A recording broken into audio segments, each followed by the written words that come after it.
കൃഷിക്കാർ ഈ ഒക്ടോബറിൽ ഒക്ടോബറിലെ അവർ കൃഷി തൊഴിലുറപ്പ് കൊടുക്കും. അതൊരു തൊഴിലുറപ്പില്ല. നമ്മൾ ഈ ഒക്ടോബറിൽ ഈ കന്നികൃഷി ചെയ്ത് കഴിഞ്ഞാൽ ഒക്ടോബറിലാണ് കൊയ്യണത്. ഒക്ടോബർ 2 മുതൽ 10-15 വരെ കൊയ്ത്താം. അതൊരു പണിക്കാരെ പോലും കിട്ടാനില്ല. ഒരു പണിക്കാർ പോലും കിട്ടാനില്ല. അതാണ് പഞ്ചായത്ത് സേവനം. പഞ്ചായത്തിൻ്റെ വണ്ടി മേടിച്ചിട്ടുണ്ട്. വെള്ളത്തിലിറങ്ങാത്ത വണ്ടിയാണ്. ഞാൻ ഇത്തവണ വണ്ടി കൊണ്ടുവന്ന് കോലഞ്ചേരി പോയി വണ്ടി വിളിച്ചിരുന്നു. ഈ ഹിറ്റാച്ചി പോലുള്ള ചെയിൻ ബ്ലോക്കിൽ ഓർഡർ വണ്ടി കൊണ്ടുവന്നാണ് കൊയ്ച്ചത്. 2600 രൂപ ഒരു മണിക്കൂറിന് കൊടുക്കണം.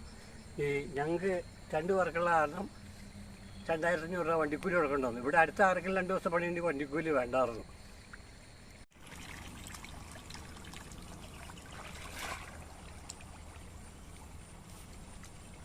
മെച്ചം നല്ല കഞ്ഞി കുടിക്കാൻ വിഷമില്ലാത്ത കഞ്ഞി കുടിക്കാം. 19 വെള്ളപ്പൊക്കം ഉണ്ടായപ്പോഴേ എൻ്റെ പക്കത്തിൽ നെല്ലിരിക്കുക.